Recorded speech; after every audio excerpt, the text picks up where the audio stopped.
Okay.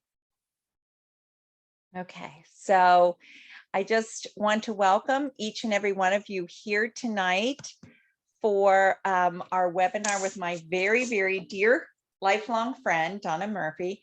Donna's going to speak to us this evening on serving people that are in our care who have experienced miscarriage or infant loss.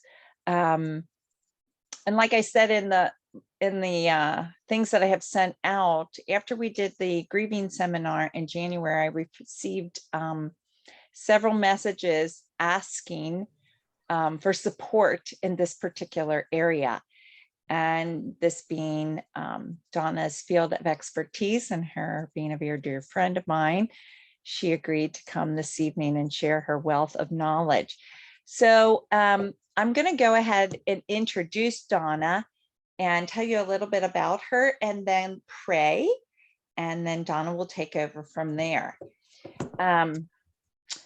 Jim and Donna, her husband, founded Heaven's Gain.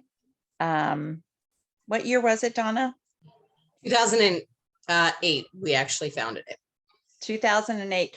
And since then, they have served over 1,500 families who have experienced miscarriage or stillbirth, and that's each year. She is the executive director of Heaven's Gain, and she's been she's been a guest on Catholic Answers, Jim and Joy, Teresa Tomeo, and a number of other Catholic radio stations throughout the U.S. as she strives to share the beauty of her ministry with people throughout the Catholic community and beyond. Donna also travels teaching seminarians, priests, church groups, pregnancy centers, pastoral care personnel on how best to serve people who are experiencing the loss of a baby. Donna instructs on how to sit down with families and prepare them for the birth of their child who has died, and how to support them afterwards with guidance and support and advocacy. Jim and Donna are parents of 11 children themselves. They have 3 in heaven and 8 on earth. They have 7 biological children. And in December of 2012, they adopted their 2-year-old foster child whom they have fostered since she was 2 days old. She is their adopted rainbow baby, which means a baby after the storm of loss, who grew in their heart and not in Donna's womb. Donna, that's such a beautiful expression. I always say that to my adopted daughter as well. Beautiful expression. So welcome, Donna. Thank you. And thank you in advance for sharing the wealth of your knowledge and the love and the passion that God has placed in your heart for this ministry. So maybe we can join together in prayer. Donna, would you prefer to lead the prayer? Okay, I'll do that.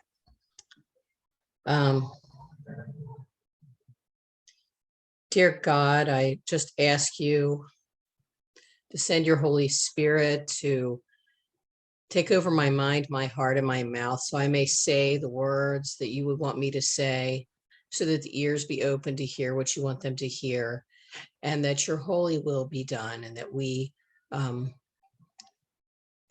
we are vessels of that holy will, especially to those experiencing miscarriage and stillbirth.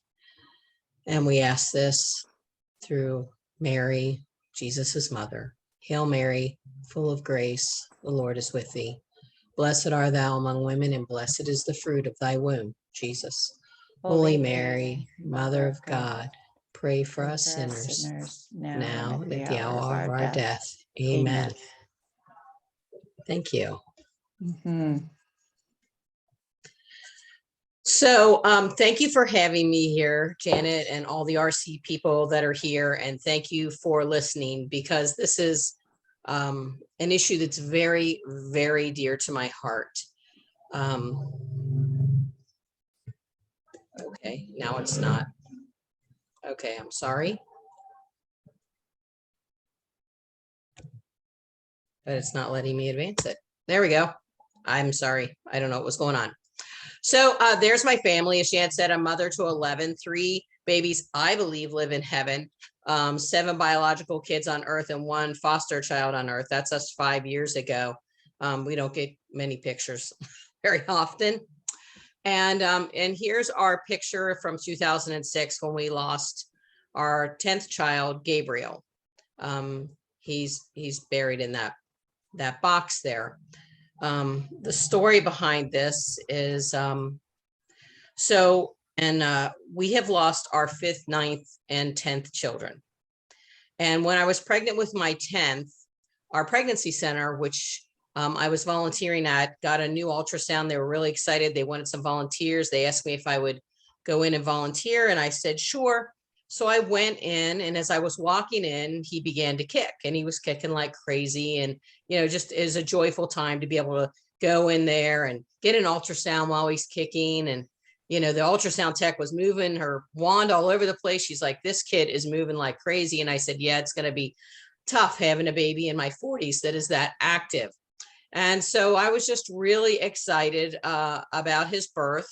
And the following weekend, which was Memorial Day weekend, I started swelling. So on Tuesday, I went to call the doctor right away because I thought, you're older. They're going to tell you cut out the salt and go on in. And so I went in, and there was no heartbeat. And I was really shocked. And what I found out was that movement that was going on is something called frantic movement. What that happens when a baby is unable to get his air. And so he actually, I think he probably went brain dead at that point, pretty much, but he actually didn't pass away till that actual day that I was getting that ultrasound. They told me he had just passed away. So they do a confirmation ultrasound. So I went home, met my husband at home. We went into the confirmation ultrasound, and they said there's a 90% chance they were right. And I was just thrilled to have the 10% chance that they weren't, but they were right. And he had passed. So my husband, when we left, said, well, we need to order a casket for him right now so that something's in, since we're going in to deliver tomorrow, so something's in for the weekend. So we went to 4 funeral homes and 2 cemeteries, and we're told there's nothing for an 8-inch long baby. You can't even order anything. There is nothing that is made to bury a baby that small. And that was pretty devastating, going to house after to funeral home after funeral home. My husband said somebody needs to do something about this, and I said yes, somebody else does. But the following year, I felt the call by God to do something about it, and so we researched for a year, and the year after that, in 2008, we founded Heaven's Gain Ministries. So our mission is to provide for the physical, emotional, and spiritual needs of families experiencing pregnancy loss before, during, and after the birth of their precious baby. It's important to understand we help before, during, and after the delivery. So some people want to know, what's the difference between miscarriage and stillbirth? Well, morally, we know that life begins at conception. So we know that both miscarriage and stillbirth are when a baby dies inside his or her mother. But legally, it's the same. Both are terms for when a baby dies inside of their mother. But legally, there's a huge difference between those 2 terms. Both means the baby died inside of mom, but there's a big difference. And those differences are important legally. Because stillbirth parents have rights. They have the right to decide if they want to bury their baby, cremation, hospital decisions, or whatever they choose. Or miscarriage parents may or may not have rights. There are less than 20 states in the United States that give miscarriage parents the right to choose disposition, meaning burial or cremation of their baby. And not only that, but whether the baby is considered a miscarriage or a stillbirth depends by state and country. So here in Ohio, if you have a baby who was born at 19 weeks, they are considered miscarried. If you have a baby who's born at 20, they're considered a stillborn. In Pennsylvania, 15 weeks or less is a miscarriage, and 16 weeks or forward is a stillbirth. In Hawaii, it's 23 weeks or less is a miscarriage, and 24 weeks and forward is a stillbirth. So the definition varies by state and by country. Some countries it's 27 and 28. And then each state gets to make their own laws, but less than 20 states have laws about miscarriage. It's a gray area if there's no laws there. And so if, you know, it's very important to know the laws of your state. So in the first trimester, the first 13 weeks of pregnancy, first 3 months, there's 1 in 4 babies who are lost. That's a lot of babies. If you think about it, 1 in 4. So if each person that you're guiding had 4 pregnancies, you know, on average, each one of them would have had a loss. So this is something that really could very much affect you and the person and the woman you're guiding, or the man you're guiding. In the second trimester, when the mom has that belly bump, she's feeling the baby kick, 4 to 6 months, but she's not huge yet. That's 1 in 33. That's amazing if you think about how many moms you see that are pregnant who are not actually huge yet. 1 in 33 of them will lose their baby. And in the third trimester, it's 1 in 160 will lose their baby due to stillbirth or as a preemie loss. So 1 million moms every single year miscarry their babies. 24,000 babies are stillborn each year, and 22,000 babies die in the first year of life. So this is a lot of babies. And so since it's a lot of babies and it's a lot of women experiencing it, there's a very good chance that you will have to deal with this. Not deal with it the way I'm saying it, but you'll have to accompany somebody through this. So it's not rare at all. And pregnancy loss will affect you because you will serve families experiencing loss of a baby. And your response will be huge impact on family, a huge impact. I can't emphasize this enough. The bonding of a mother and child happens early. Saint Pope John Paul II said, on the human level, can there be any other communion comparable to that of a mother and a child whom she has carried in her womb and then brought to birth? He also said, parenthood, even though it belongs to both, is realized much more fully in the woman, especially in the prenatal period. It is the woman who pays directly for the shared generation, which literally absorbs the energies of her body and soul. And again, he says, motherhood involves a special communion with the mystery of life as it develops in the woman's womb. The mother is filled with wonder at this mystery of life and understands with unique intuition what is happening inside of her. In the light of the beginning, the mother accepts and loves as a person the child she is carrying in her womb. And how he says the intuition here, that's very, very interesting. If a person comes into the ER and they're having chest pains, they will run thousands of dollars worth of tests, and only 1 in 4 of those people will actually be having a heart attack. If a woman comes in with the intuition that there is something wrong with her baby, it is the same. It is 1 in 4 that something is wrong with her baby, yet they don't run that many tests. And that's very sad. And on a biological level, there's something called microchimerism, where there's a sharing of cells from mother and intrauterine baby. They have done autopsies on women and found their son's DNA in the mother's brain and heart. So your child literally is always in your heart. Now, the death preparations and funeral and burial and the grief are very different for a baby than other deaths. So let me take like a grandma here.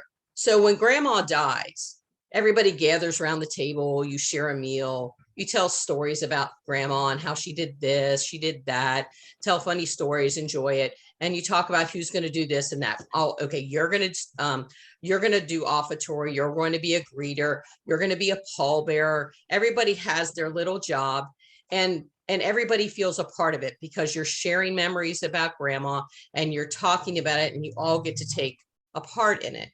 And then you have the funeral. It may not be this crowded, but it's usually pretty crowded because there's a lot of people who care about you, who cared about your grandma and everything that is going on. And you feel very loved. But when you lose a baby, it's just you and your husband. There's no sharing memories of that baby because there weren't that many memories. Yeah, he kicked when I did this, maybe, but there's just not that many memories. And if you do get to have a church service, it's usually empty, which is very sad.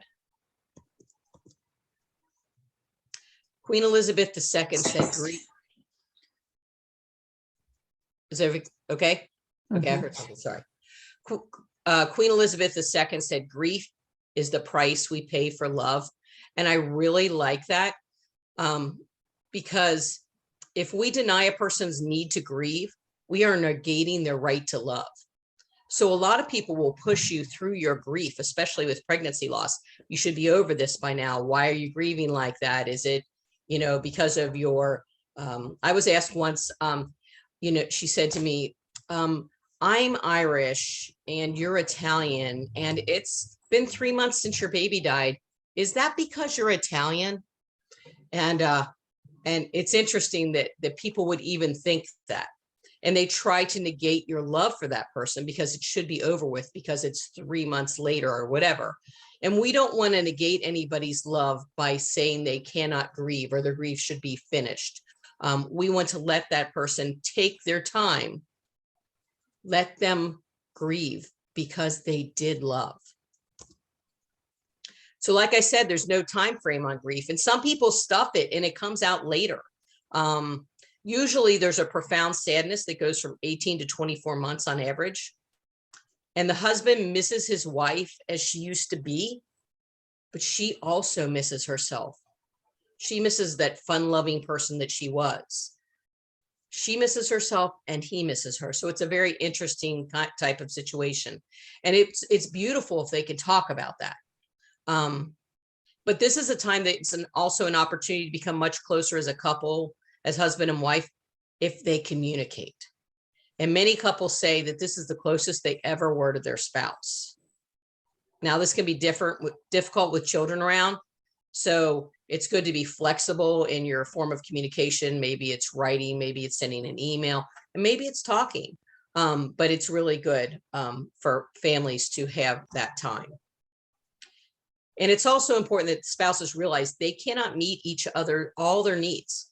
You cannot meet all the needs of your spouse for grief.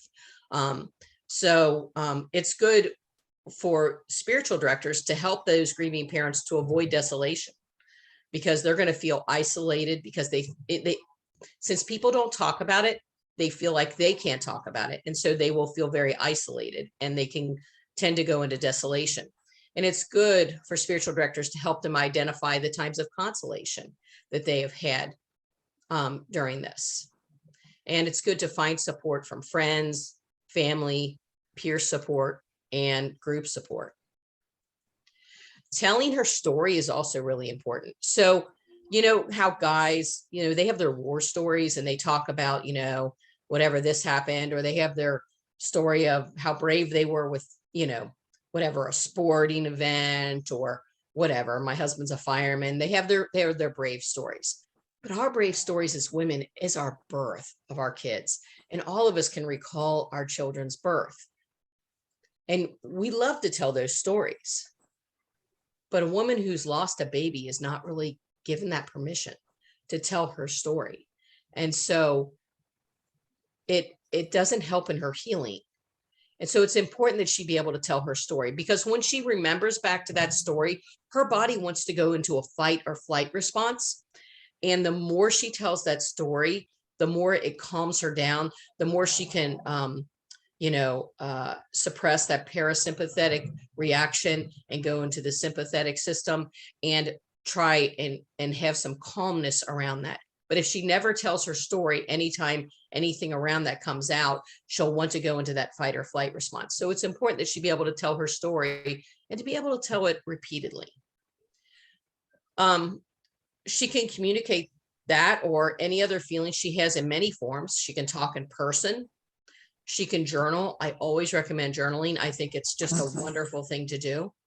Um, if you have two journals and both parents could exchange journals and read them at times that is best for them, even sending emails to each other, saying how they're feeling.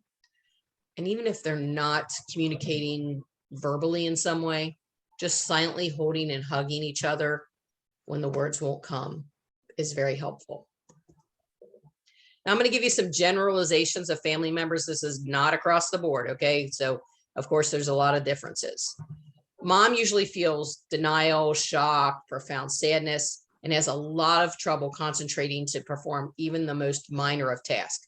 For instance, my kids would tell me that they were hungry, and we had somebody at Jim's work sent us a tray of bagel sandwiches, which is an excellent thing to send because they don't get soft like or hard like bread. And so all I had to say was go in the refrigerator and get a bagel sandwich. It's a wonderful thing because you cannot do the most minor of tasks. Dad is so busy trying to protect mom and take care of his baby that he delays his morning a lot of times. He doesn't do his morning right then because he's trying to take care of everybody else. And a lot of times guys are doers and they want to have action items to do. And so while he, if he's not going to mourn and he really feels the need to do, give him some things to do. That's really helpful.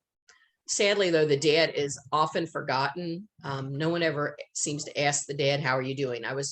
Someone had seen one of my videos and said, nobody asked that during all of our miscarriages, but no one even asked that after we lost our child who was, I don't know, like a year old.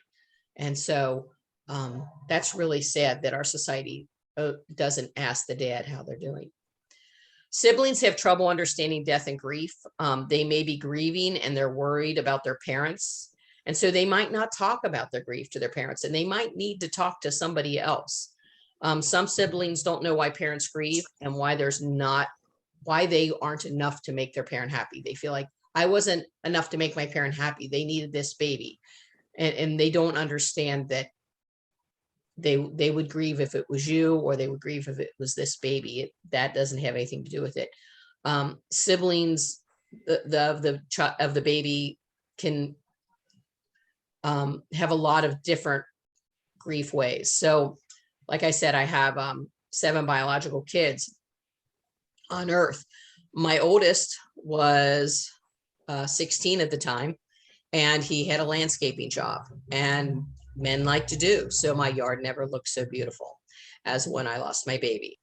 My 7-year-old didn't tell me till a year or so later that she had thought that I drank tea and poured it on the baby's head, and the baby had died from that. But she didn't tell anybody. But if she had someone to talk to, she could have. And the 3-year-old kept asking me to dig the baby out of the ground.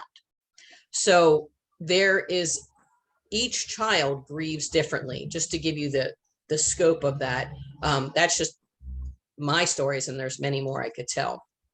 Grandparents are worried about their son or daughter, and they're grieving their grandchild. So they have a double grief, right? So they have a grief of their grandchild, but then they're very worried about their son or daughter. And so it's kind of a double on them. And friends and extended family have no idea what to do or say.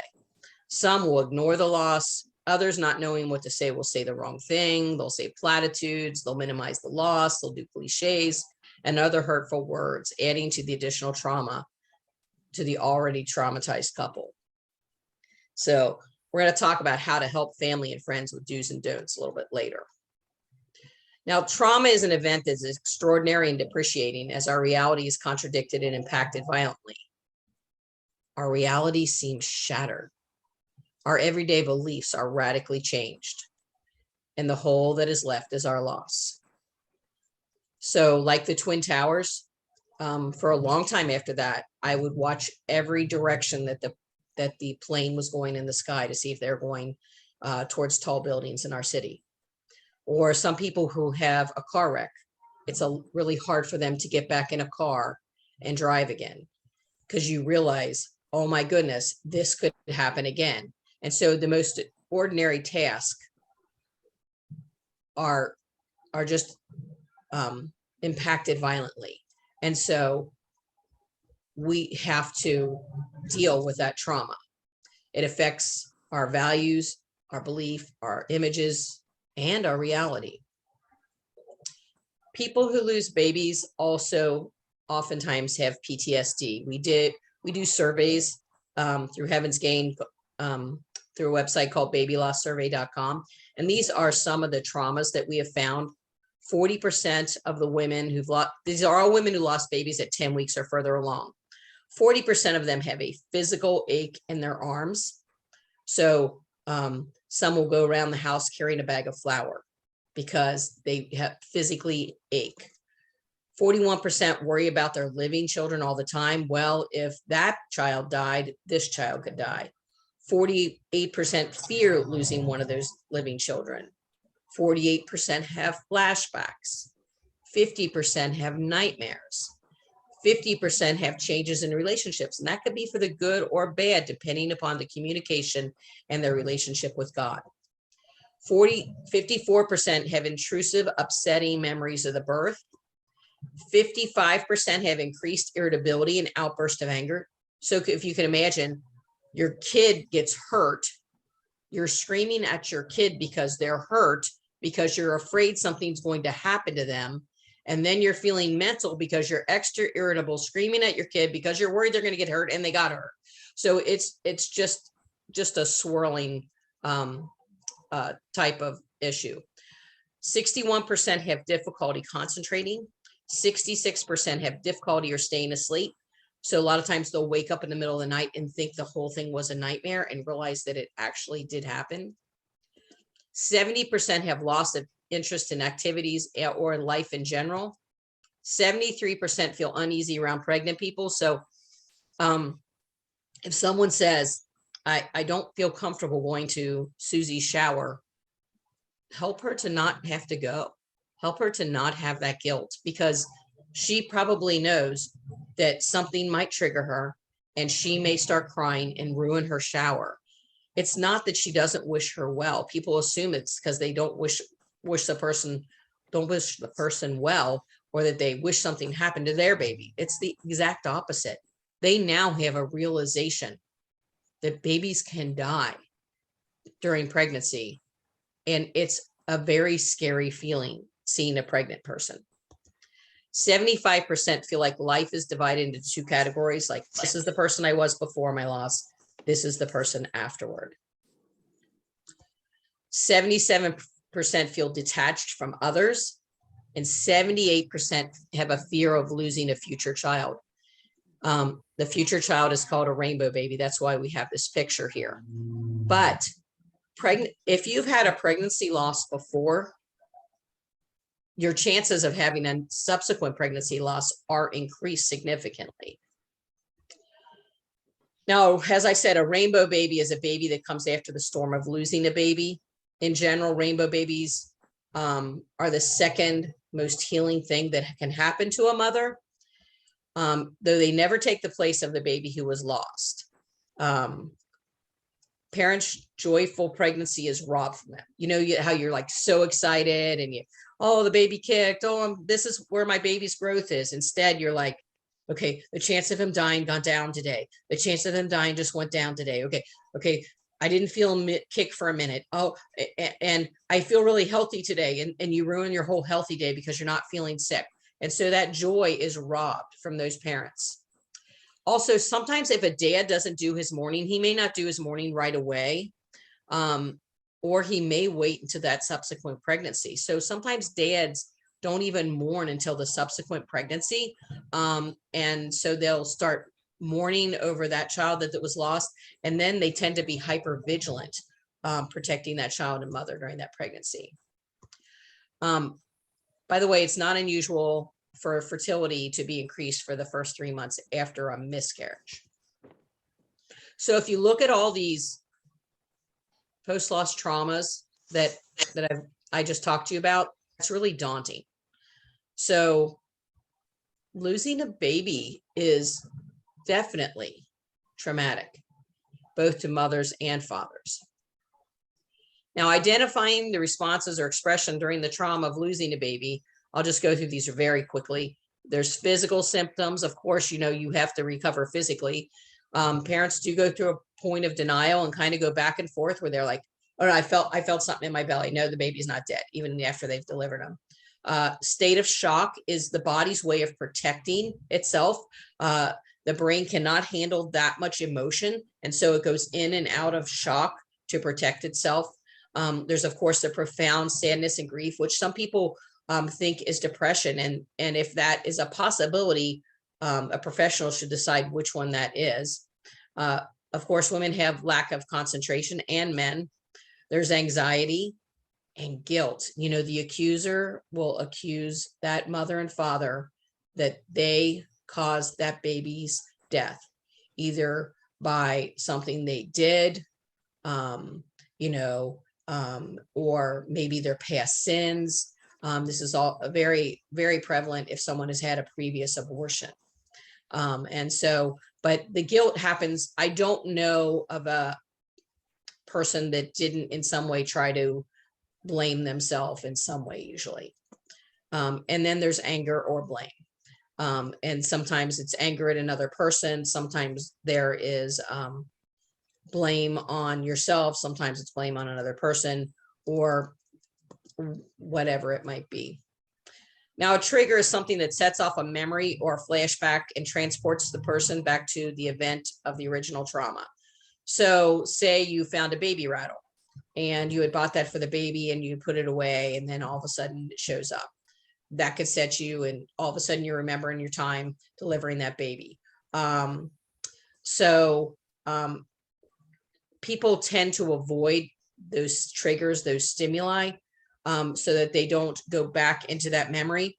And once they have gotten past the very strong memories, sometimes they'll pull out a trigger to actually bring them back into that memory to try and stimulate that memory, like on the anniversary of the baby's birth, so that they can spend more time back there. So triggers in general tend to be very harsh in the first couple years, and they still can trigger you into, sadness, even when you bring them up on purpose. So to help you know how to give emotional support, I recognize, first of all, acknowledge the loss. When I talk to my clients on the phone, I always say, I'm very sorry about the loss of your baby. And then there is usually a pause where they're crying before we talk, because they have not heard that from anybody. They haven't heard that somebody acknowledged that they really lost a baby. It's important to listen to each parent's worries without judgment.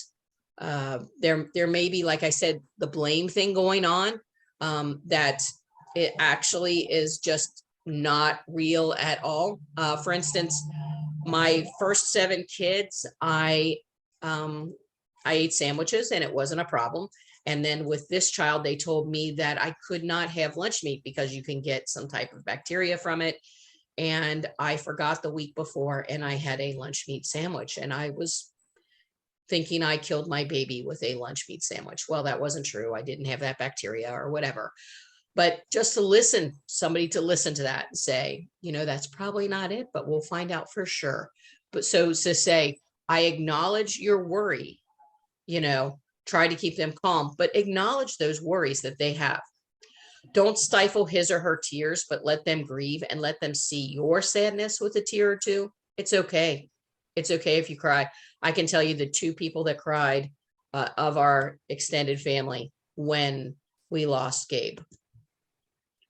And don't try to make the couple feel better. Please don't.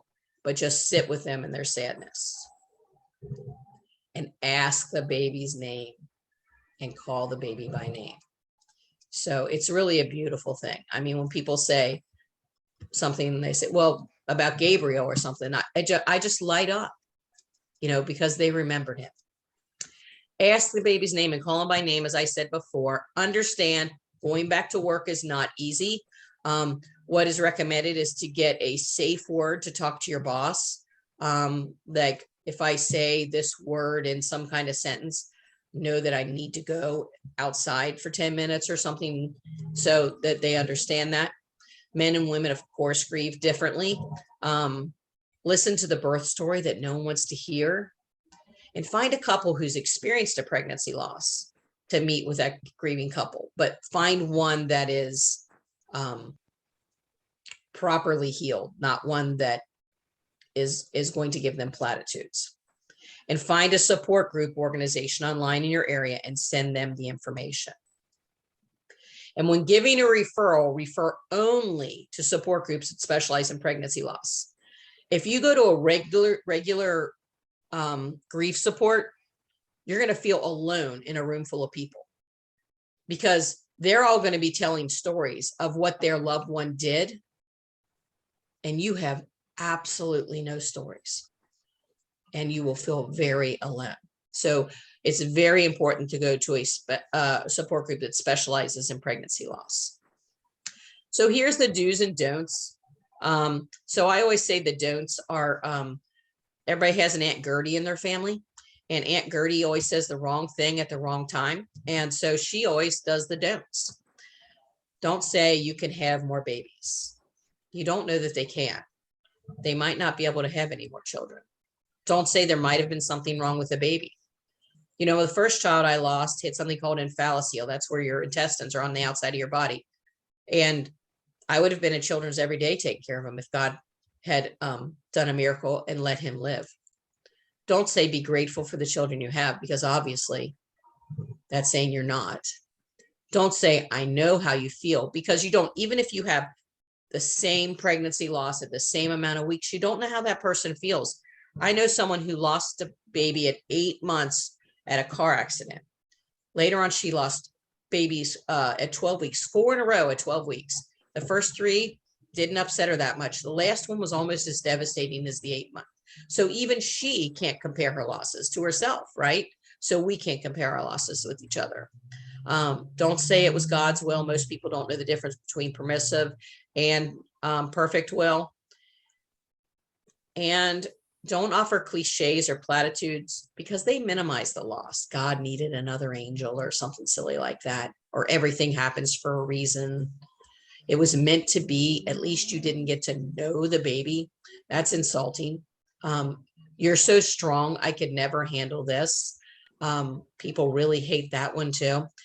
I guess it's good it happened now instead of after the baby was born. So here's some do's. Do know that silence is okay. You can just sit there and hold her hand or hold his hand. A gentle touch in moments of silence and just being there is enough. Don't try to fill the silence with chatter.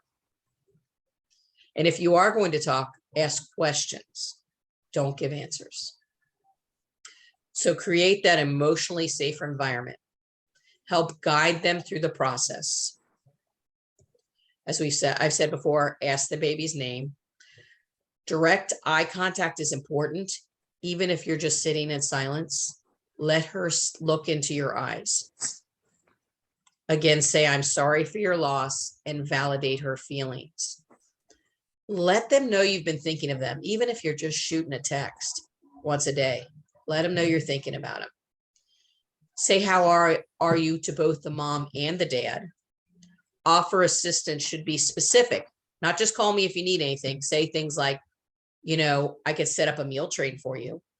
I could take your kids tomorrow afternoon so you and your husband can talk, something like that. Or I could babysit so you can have some time to grieve. Keep communication open. Check on the couple for weeks and for months. Watch for spiritual attacks on this couple. Guys, this is what you're trained in, right? I know Janet's wonderful in teaching this. So watch for the spiritual attacks on this couple. They happen. Offer a funeral and let them know the church's teaching for burial and cremation, because a lot of them don't know the church's teaching. You can teach them how to incorporate their baby into their family. Like every day, thank God for each member of the family, including the ones who have passed. We go down the line in chronological order and thank God for each kid. And recommend that they have a special place in their house.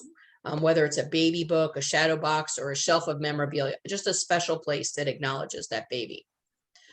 You could suggest these types of things to your family. Have statues that remind you of your heavenly baby. Have ornaments at Christmas time for each of your children, including those who've passed.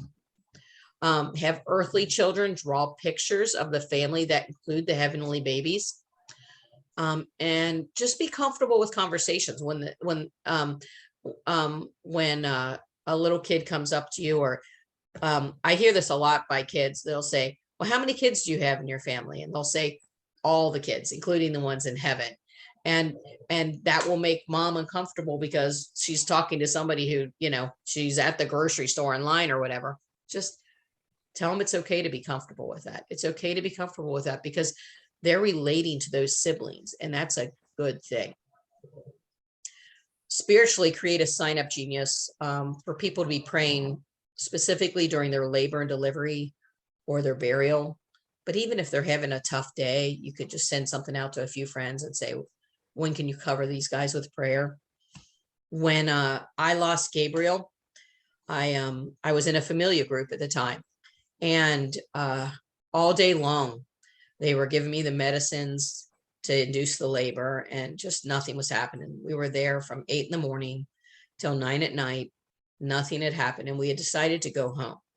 So the nurse who had been with me all day came in and gave me a hug. And when she hugged me, my water broke. And suddenly I was like, I'm going to have a baby. All day long, I couldn't face it. I would tell my husband, turn on the TV. I don't want to face it. And he'd say, we're going to say a decade of the rosary. We're going to read a little bit about pregnancy loss, and then I'll turn on the TV. And this was happening round and round all day. But when she hugged me, my water broke. I felt strength. And I was like, I'm going to do labor and dedicate it to my baby. I'm going to dedicate that suffering, and I'm going to have my baby. And I did not know till about 3 months later that my whole familia group was together in adoration at that moment that my water broke, and I felt that strength. So I can't say strong enough. And when I cry now, it's crying of just how wonderful God is, and how wonderful prayer is, and how it does make a difference. And so that's when I had the strength, and it's just amazing. So really, sign up geniuses for or whatever, some type of sign up sheet for people to be praying. Spiritually, wrap your arms around him or her and let Jesus comfort them through you. Don't ever try to make sense of the loss, but instead accept it as a serious loss of one of their children. Do not give God's will was done. Like I said, they don't know the difference between permissive will and direct will normally. Maybe your guys do, but in general, most people don't tend to understand that. And explain that Jesus wept. The shortest verse in the Bible. This all is so meaningful to me because he goes to Lazarus's tomb. He knows he's going to raise him in 10 minutes. He couldn't have missed him that much for 10 minutes, that he's going to cry. He cries because he's giving us an example, right? It's proper to cry for those who have died because that's not what he wanted. He didn't want death. And so Jesus wept as an example that it's okay for you to weep. It's okay for you to grieve. And I just, that's so important for you to tell your client, to tell your guidees. Pray for them to have discernment of spirits. Janet, I'm going to talk about you right now. I hope you can tolerate this. So after my second loss, I was in church praying in front of the tabernacle. And I just was under attack in church. You couldn't have handled another kid. You're barely handling the kids that you have. You didn't have this kid because you're a bad mom, because you couldn't handle one more. So that's why God took this baby, because of this, because you're not good enough, because of whatever. I called Janet as I left the church, and she said, "Oh no, he ain't doing that to you. Oh no, no, this is the father of lies. You are not going to believe this. This is not true. Just ignore this." I'm like, when I was in church, well, he can come there anyway. So, and she just rebuked it. And that was so helpful. So do that for your guidees. Rebuke the devil, tell them when that is him. And pray for their heart, the hole in each of their hearts that will scab and leave a scar, and try to understand that they can only fully heal when they meet their baby in heaven again someday. So marriages are affected by loss. A husband and wife can become closer, or they can become more distant and break up. And this can also happen with the marriage of Christ and his church. You can become closer to Christ through your loss, or you can become more distant, and it can break the relationship between a bereaved parent and God, and their God. And you guys can make the big difference there by helping them with discernment of spirits, by helping them to know that Christ never left their side. Janet and Michelle did that for me. They helped me to know that he was there the whole time. And it's so important that you be there, because they're hearing all those platitudes. They're hearing all the false things, and you can make the difference. You can help them have clarity. You can help protect them from the lies of the devil, and you can help them to know that Jesus is with them the entire time. Families are reaching for answers. Even with stillbirth, 60% of the time, there is no medical answer for it, and there's much less with miscarriage. But they're also reaching for spiritual answers. And you can help them with that a little bit. Well, so there are some really bad things on the internet. So when you're reaching for answers, you reach for the Bible, you talk to your spiritual advisor, but sometimes at night you go on the internet. And you go on the internet because you don't know where else to go. And you're looking up, what can I find out about unbaptized babies? Because, they're not baptized, and you need baptism to get to heaven. And I'm really worried about my baby. And you know what? The first thing that comes up is Wiki. Wiki comes up, and this is what you will find. Hold most firmly and never doubt that not only adults with the use of reason, but also children who either begin to live in the womb of their mothers and who die there, or who are already born from their mothers, pass from this world without the sacrament of holy baptism, which is given in the name of the Father, Son, and Holy Spirit, must be punished with the endless penalty of eternal fire. Even if they have no sin of their own actions, still by their carnal conception and birth, they have contracted the damnation of original sin. This is what you find first on the list of babies who die without baptism, if you Google it. Can you imagine how upsetting that is? You couldn't protect your child in the womb. You could not. And now you can't protect them still. And now, because they died, they'll be punished forever in hell because you miscarried them. You didn't do something right. I hate the term. So this is what you can find on the internet. And then if you go to the Bible and you're just looking for things about baptism, it says, he said, I solemnly assure you, no one can enter God's kingdom without being begotten of water and spirit. Therefore, the Catechism rightly asserts the church does not know of any other means than baptism that assures entry into heaven. God is just if he condemns unbaptized children to hell. It just goes on and on. You can find things, right? That's from the Vatican. But let's talk about hope. Yeah, the church doesn't give us assurance, but they do give us hope. And let's look at more recent documents instead of those from the 300s when they didn't understand as much. If you go back, I think Thomas Aquinas thought a boy got his soul at 4 weeks and a girl at 6. And And I don't think that's believed anymore. I think we believe life begins at conception. But still, our Bible says, see that you do not despise one of these little ones, for I tell you that in heaven, their angels will always behold the face of my Father who's in heaven, from Matthew 18:10.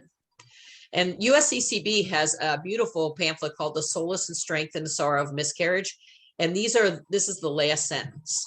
As members of a community of faith ourselves, let us comfort those who mourn as we look forward together to a time when all tears are dried and our families are whole once again.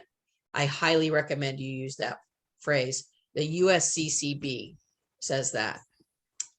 And of course, in Matthew, it says, let the little children come to me and do not hinder them. And in Mark, there's when he was bringing children to them, he took them in his arms and began to blessing them, laying his hands on them. So the church kind of gives us this hope, saying, while we may still struggle with this issue and find tension due to the lack of definitive teaching, we place our trust in the Lord. While the Lord has revealed to the church that baptism is the means of salvation, he is not restricted in offering other grace to unmeans knowns to the church, to these helpless children. And for such means the church has great hope. And then this is a very long one here, but what I like that they go over is they talk about the Feast of the Holy Innocents. None of those babies in Bethlehem were baptized. Not one of those babies, yet they have a feast day. And all the Old Testament people have a feast day. And the thief who died on the cross with Jesus, next to Jesus. All these people are in heaven. We are limited by the sacraments, but he is not. Jesus is not limited by the sacraments. We are. And so he can welcome anybody into his kingdom of heaven. Clergy and spiritual directors are essential. This is from Cunningham. In my bereaved parent support group, which I conducted years ago, fewer than 50% of parents felt their clergy were understanding and supportive. In our survey, 34% said their pastor, priest, or rabbi or minister was helpful. But some people say that the priest was wonderful and they had traditional Catholic mass. I believe our priests want to be helpful. I believe they are caring, wonderful men. But parish priests are extremely busy. And sometimes they will say the wrong thing, but they didn't mean it. And so these people might come to you guys as spiritual directors and say, my priest called my baby an it.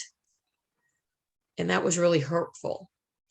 And so it is going to be your job to heal some of these hurts that some of these priests have done, or ministers have done, or deacons have done. And I really believe you're up to the task. I'm trying to give you as many tools as I can. I believe these sinless souls see the face of God.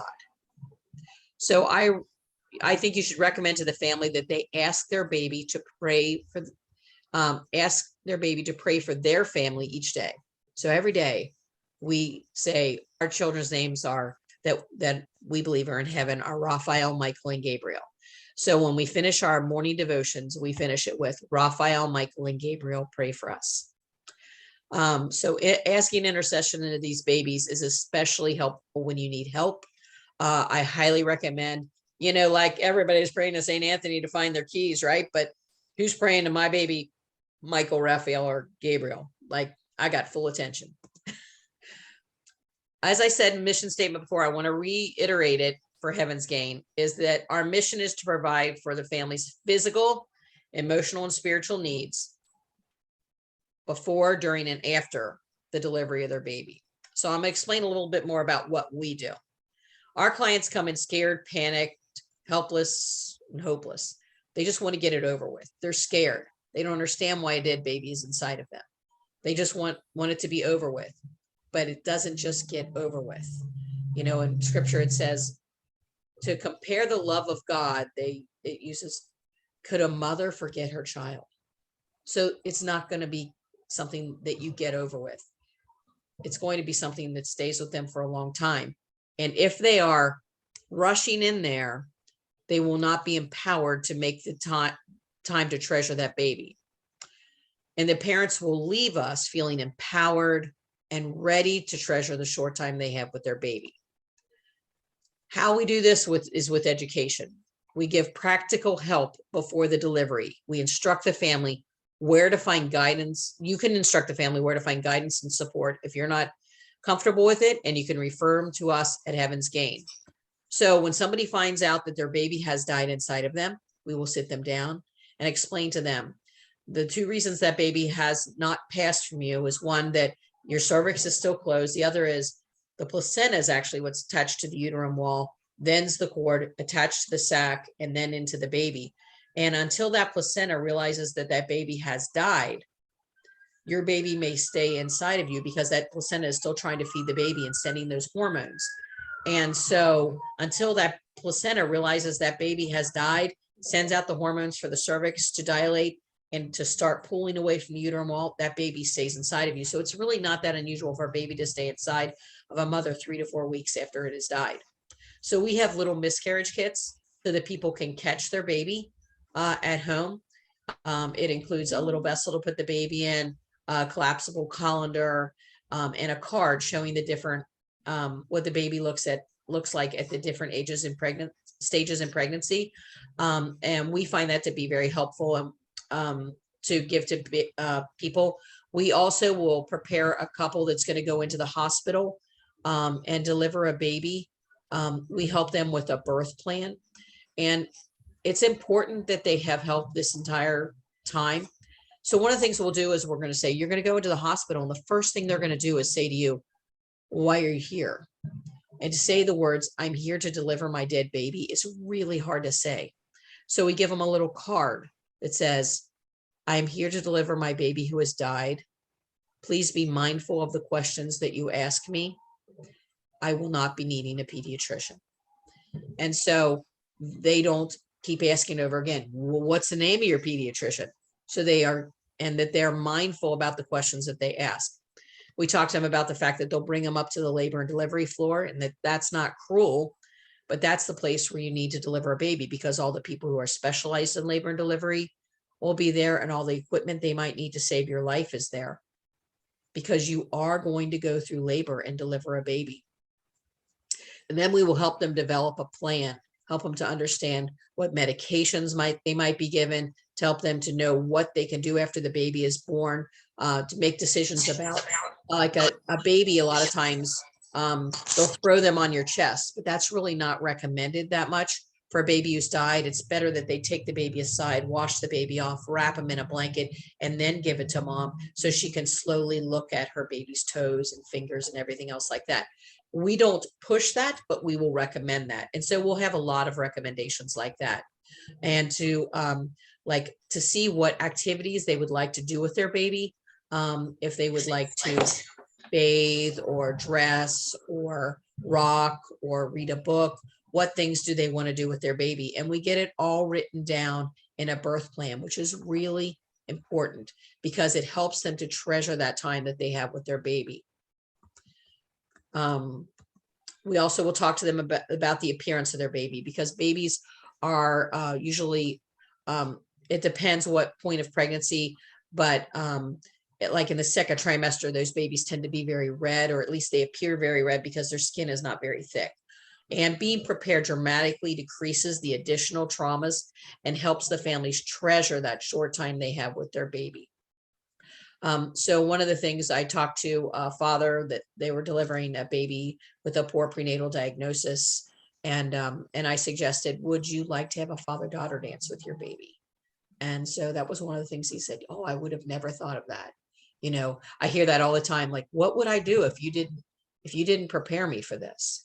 So we listen to our clients' concerns and worries, and we write down what they want to do, but we make sure that they're fully informed. We help them create this birth plan, and medical staff are thrilled to get our birth plans because they don't have to bug them and ask them a million questions. We offer the suggestions of the pros and cons of each thing, and we tell them it's a plan. It's not a guarantee, because you never know what's going to happen when you're going through the labor and delivery, especially with deliveries in the second trimester. If you're having induced delivery, a lot of times the placenta will not release and there is excessive bleeding. And when possible, if they're not leaving from here, we type up that birth plan. During the delivery, we can make sure that things that to our best of our ability happen that they put in their birth plan. We can assist in the memory making, like getting little footprints or handprints, measuring the lengths and weight of the baby. Getting one of the things we do is we give them like a little football like this, and then we'll put the baby footprints on a little football so dad can have this cute little football. No one knows what that football is for in his office, but he does. He knows it's got the baby footprints on the back. Or we will make, while we're sitting in there with mom, and it takes a long time to deliver a baby who doesn't seem to want to pass, like a little baby bracelets. And some other memorabilia that they can keep and take home from the hospital. That's in the Cincinnati area right now, but we're trying to train people around the nation. We just trained somebody in Wisconsin, and we've trained people up in Northern Ohio, and we have someone hopefully coming from Key West soon. Our advisors are available by phone, email, and text. So it's important to have the advocacy available during the birth of that baby. And if you're called in to assist somebody who's just delivered a baby, like I said, their baby may not look like you would expect. It could be red, there could be some deterioration. So be prepared.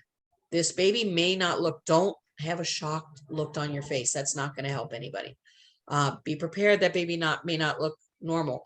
And some moms are going to look at that baby, even if they look so red and awful, and they're just going to see beauty. They're just going to see beauty. And other moms are just going to see pain. They're going to see pain and they're going to worry about their baby. But what I recommend to you is that you find the beauty. Don't have a negative reaction, but find a beautiful aspect of the baby's appearance and comment on that. So just as a little funny in the middle of all this is my husband, I was having a hard time seeing our baby because he was so red, and his mouth was open and looked like it was screaming. So we turned him over, and he was like, "Oh, that's a Murphy butt. That's a Murphy butt if I ever saw it. Look how strong that butt is. That is a Murphy butt." So find the beautiful aspect that you know, and comment on that. Like, "Oh, look at all those toes, those long toes. Who has long toes like that? You or him?" Something like that. Find the beautiful aspect.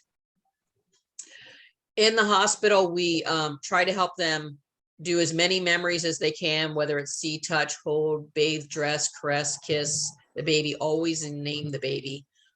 Rock and possibly dance. And then we try to get as much memorabilia as we can, pictures, footprints, handprints, baby blankets, a lock of hair if the baby's older, fetal death certificate, if the baby's born alive, a baptismal certificate. I like to think of this is not church sanctioned, but I look at anything that has touched that baby as a relic and something beautiful to keep. So these little sinless souls, not church sanctioned, Donna sanctioned, but there you go. At Heaven's Game, we strive to perform the spiritual works of mercy for our clients through instruction by giving them advice, consolation, and comforting the family and friends who are grieving the loss of the baby. And burying the dead is also a corporal act of mercy. We're called as part of our mission to provide burial products that honor the dignity of that baby. Babies today in most states that are born that are considered miscarriage, there's a good chance that they're going to be placed in medical waste. Can you imagine how much more healing it would be, how much more peace it would give the mom to know that they could bury their baby versus being placed in medical waste? Now, some hospitals, especially Catholic hospitals, tend to have group burials for the babies who are not claimed or for babies who are miscarried, but other public hospitals tend to place the babies in medical waste if they're less than 20 weeks and not claimed for burial. As I said, since in the states that have no laws about miscarriage, a hospital can say it is our policy that that baby has to go in medical waste. And keep in mind that a baby can be up to 10 inches long. and still be considered a miscarriage. So the laws from different states can be found on our website. In Ohio, we have something called the Grieving Parents Act, which gives parents who have a baby less than 20 weeks the right to decide whether they want to bury their baby. Some hospitals give parents months to claim their baby's remains, while others only give days. I had a client who had a baby in New York. She went from preeclampsia into HELLP syndrome. She was out of it for like 3 days. When she woke up, she asked to see her baby. They said, your baby has died. And she said, well, can I see him? And they said, you had 48 hours to claim your baby's remains. And her baby was already gone. So some funeral homes only have parents pay for the casket, and they give all their services for free, while others charge a huge amount of money and have caused bankruptcy in families. Of course, the corpses of human embryos and fetuses, whether they've been deliberately aborted or not, must be respected just as the remains of other human beings. And the bodies of the dead must be treated with respect and charity and faith and hope of resurrection. The burial of the dead is a corporal work of mercy. It honors the children of God who are temples of the Holy Spirit. So I have a lot of quotes here that if you relook at it, you can read. But about miscarriage, a lot of you guys know Andrew Sodergen. He is a psychologist, and he did his doctoral thesis on hope for healing, miscarriage, and the dignity of the human body. At Heaven's Gain, we saw the need, and we have different size caskets for babies of all gestational sizes and urns. So we have little tiny caskets for first trimester all the way up to full-term babies. And we also have urns, and our urns tend to show a baby, and we have different skin tones so that everybody can have something that would look like their baby. Our Lady of Guadalupe Shrine in Bakersfield, California has an ideal answer concerning burial of babies who are miscarried or stillborn. All around the edges of this are little baby crypts, which I just wish every town had this, so that they don't have, cemeteries hate opening and closing the ground for just a little baby. But if you had above ground crypts, this would answer it. And in the center here is a place for babies, for families to pray, reflect, grieve, and heal. And the whole outside wall is little crypts for babies. Wow. We also have support for families. We have support for individuals, for couples, and group support. All of our support services are free. And we also inform the family how to find the latest research to prevent pregnancy loss. As I said, there's no time limit on grief. I can't say that enough. Some people come for support the same day or week they deliver, and others come weeks or months later, and we've had people come decades after their loss. Unfortunately, years ago, even people that lost babies in the 7th month left the baby at the hospital, and they have no idea where their baby is. Okay. We offer individual and couple support, but that's by appointment. Our online group support for pregnancy loss is the 2nd Thursday of each month at 7 p.m. Eastern time. And the Rainbow Baby support is the 4th Thursday of the month, because when you are pregnant with a subsequent pregnancy, people don't understand why you're so nervous, but other people who have gone through it do. They get it. And it's important to have a support group for those people. This is what our building looks like. For those of you in the Cincinnati area, we're on Harrison Avenue, 3 driveways from Good Sam Western Ridge. And we have filled up that building. We are that busy, 1,500 families a year that we serve. We have pamphlets. The first pamphlet there, the No Heartbeat pamphlet, is for people who just found out that their baby has died. It's all about our services. The second pamphlet is also about services after the delivery, healing. And then that last pamphlet tells about our products and services. So if you would need any pamphlets, let me know. This is what our website looks like. There's our homepage. That is an information page right there. You can see we have information on miscarriage at home, stillbirth or late miscarriage, preemie and infant death, client comments, state laws, faith and loss. And we also are on social media, Facebook, Instagram. We have podcasts. Okay, the social media thing, we're just starting to get going with this, so it's not the best yet, but we're working on it. So we can only do so much here at Heaven's Gate, right? That's why I love talking to you guys. Family need their priest and their spiritual guides to direct them to the hopeful future of the heavenly reunification with their baby, where the ultimate healing happens. The opportunity to meet their baby again in heaven can be an important motivator to parents to become stronger in their faith. Sometimes I think we work our way to heaven by backing up from hell. But when you know you've got a baby there, you want to run there. Where is Jesus in my loss? As Janet and Michelle told me, he's right there the whole time. People don't understand it. They don't know that you couldn't have got up from that chair and walked to that other room if he wasn't supporting you. Be that person to let them know where Jesus is in their loss. And if you get a chance on our website and you go under faith and loss, I have a beautiful story of the empathy of Mary that I would love to share with you. We believe all babies are from God. They're meant to be. And if you know someone who's lost a child and you're afraid to mention their name because you think you might make them sad by reminding them that their baby died, you're not reminding them that they died. What you're reminding them of is that you remembered they lived. And that is a great, great gift. That's by Elizabeth Edwards. All righty. Did I stay within my time, Janet? You are wonderful, Donna. Thank you so much. Always, always, always so helpful.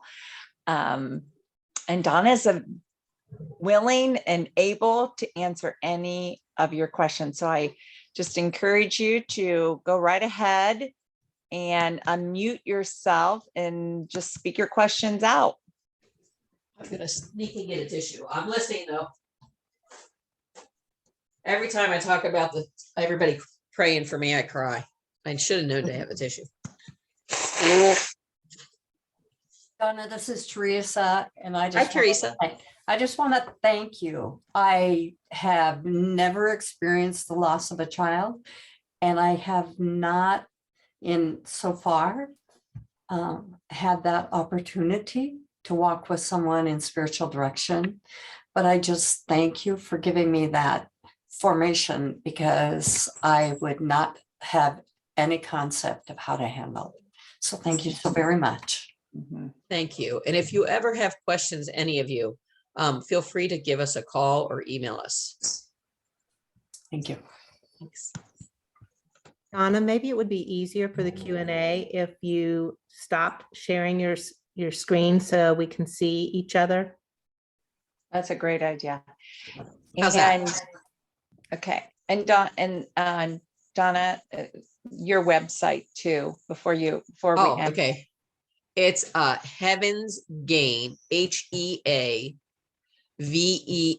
as in Sam, GAIN.org. Like your loss is Heaven's Gain. My husband came up with that. Donna, hi, Eileen from Calgary. Thank you. Hi. I echo Teresa's, like, so grateful. And just, I was kind of thinking about coming to this thing, and I thought, gee, I don't, do I really need that one? I'm not sure if I need to go to that formation. Well, just in the week since I heard about it, or 2 weeks, I've come across 4 instances, and one that was a very, a close conversation, and I really was like at a complete loss. And so can't thank you enough for, helping me to better accompany and be present. And the one question I had was for a loss where there wasn't your beautiful products, like something to put the baby in, and to, do you have something sort of commemorative, or something that you can give to those families for whom they don't have that child left? They don't have a burial place or a thing. Is there some kind of product that you have for that? We do have memorial items on the website under our products thing, we do have memorial items. Like we have really cute little ornaments that are really, Oh, that's a really great idea. Yeah, darling. I love the Christmas ornament idea. Thank you so much. Thank you. And even though you may not think you have any guidees that have had losses, you might want to mention, hey, I just heard someone talk on pregnancy loss, on miscarriage and stillbirth, and I bet you'll be amazed how many people will bring up that they did have one.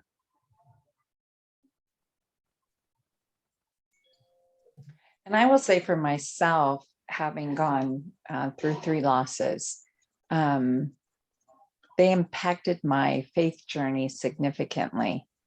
And so it's not the first thing I would ever think to tell some, a new director, even a director I've had for a while. But sometimes the story comes out in another moment where something happens or grief. And often when we're going through something, the memory of how God was there in the past, as we know, instills a deeper hope within us.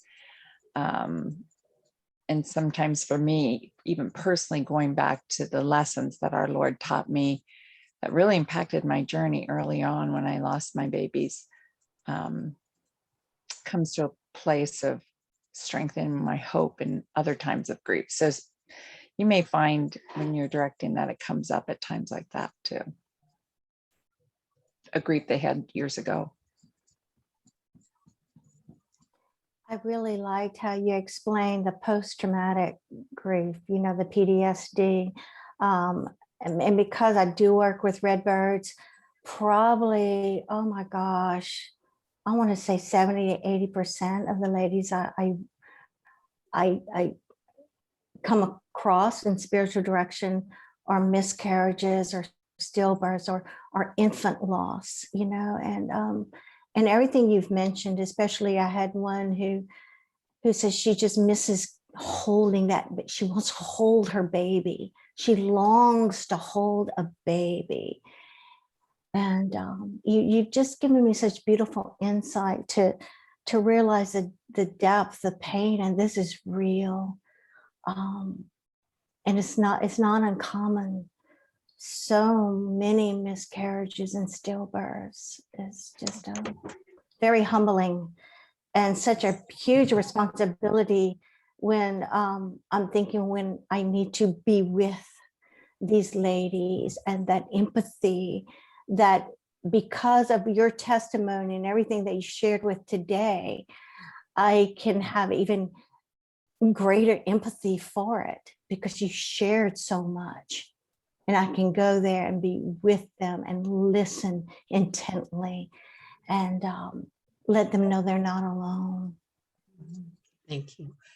There are weighted bears that you can order that are the weight of a newborn baby.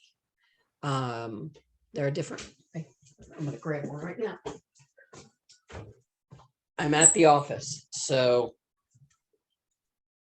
this is a weighted bear, and he is the weight. He's 7.5 to 8 pounds. So when I'm counseling a client and they have the empty arms, they can hold the bear and talk to me and, pat him. And it is very helpful for the family to be able to hold a bear or something like that in their arms. A lot better than a sack of flour or a regular baby doll. That's what my husband would find me holding, and he would think I was crazy. So, but it is a real thing. It has been proven that empty arms is a real thing. Donna, you bring up a good point. My husband thought I was crazy because I have found women in guidance that there is unresolved hurt and unforgiveness towards their husband that manifests later over the fact that when they miscarried when they were younger or whatever, he was not there and did not understand. So I've had that happen a couple of times where in understanding, healing and whatever, that there was an unforgiveness towards their husband from that wasn't dealt with at the time, because they were, maybe my age and they were younger, and none of this stuff was really talked about, or people were not cared for, even worse than it is now. And so I think that is something to be attentive to too. You talked about people can really draw them closer, and I've seen that too, but I have seen it, pull them apart, like you said, but then come up years later as an unforgiveness that was buried. Yeah. So it's important to forgive. I remember I was actually talking about it, and he was there, and I was like, and I wasn't mentioning him. I was just saying, some people, need to hold something. This is called empty arm syndrome. He went, uh-oh. And I knew that was his apology. So, oh, like that. So, I don't know. You know how it is. The unforgiveness hurts us if we don't forgive.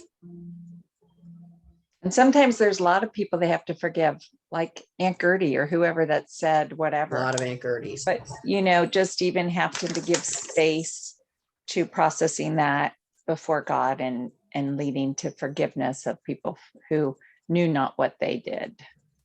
And that's a really good point, because so say you only see Aunt Gertie once a year, you tolerate her one comment. But if Aunt Gertie's calling you on the phone every single day, you as spiritual directors can help them to set boundaries. You can say, okay, this is how I would explain it to Aunt Gertie. Like, when you tell me I should be careful, be appreciative of the children that I have at home, instead of grieving, that is insulting, because it sounds like you think I'm not appreciating the kids I have at home. So please don't ever say that to me again. Just, teach them how to be assertive without being aggressive, and that's important, that they know it's okay to set boundaries. So you guys all know that stuff.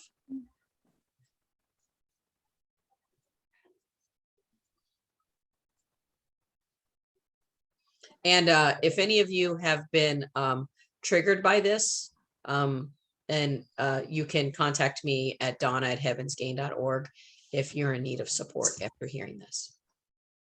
Donna, do y'all do a lot of work with husbands of miscarriages and stillbirth? We are actually working on getting a men's support group going right now. We're trying to get a men's support group going. It's definitely hard to get a men's support group going. Yeah. Usually we just have guys. Some men are allowed to come to our support group, but we don't have a men's specific support group. We just say that here are certain fathers that will welcome calls. It's usually more of a one-on-one thing. Yeah. I know, and you mentioned in your thing that, women and men grieve differently.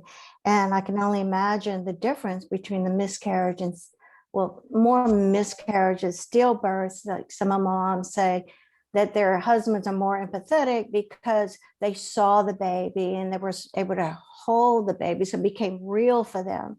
And with miscarriages, they don't quite have that concept. So it's very more difficult for them to be that empathy or that support that the moms are really craving for with their husbands. And I know their husbands are trying to make sense of it. And, as y'all all know, husbands, they're our protectors, they want to protect. And I know I have, several moms who they want to have another baby, but their husbands are hesitant.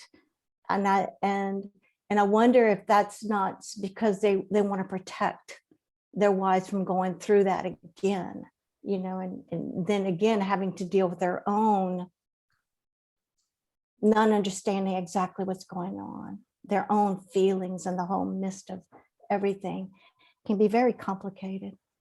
So they have that helplessness, right?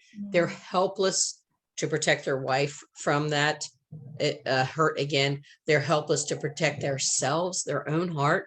they're helpless to protect. Mhm. And that's what they are in the family, is the protector, and they They are are the helpless to do so. And that makes it really hard on the guys. Yeah. And I did want to say that, remember, miscarriages all the way till 20 weeks in most states, sometimes 24. So babies from 10 weeks on you are usually able to find those babies. And so dads can look at those babies.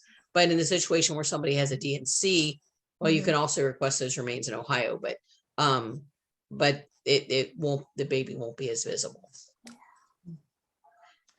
Well, thank you all so much for being here. And Donna, thanks again. Thanks Thank again you, for Janet, for asking me. sharing all of your knowledge, your heart, your spirit with us, and answering our questions and giving us good resources. We're very, very grateful.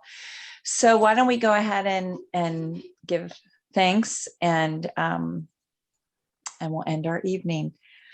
In the name of the Father, and the Son, and the Holy Spirit, amen. Lord, we thank you so much for this gathering. We thank you for the beautiful ministry that you brought to fruition through Donna's yes and through their pain, Lord. We thank you that you bring good out of all things. And thank you for Donna, who answered your call, and for the serving that she does to so many people, and for the wisdom that she's imparted to us tonight. May you bless her abundantly and those that she serves. And we ask all this through Christ our Lord. Amen. Amen. All right. God bless you all. Thanks for Thank you, coming. Billy. And I'll Thank keep you you. posted for our next webinar. God bless.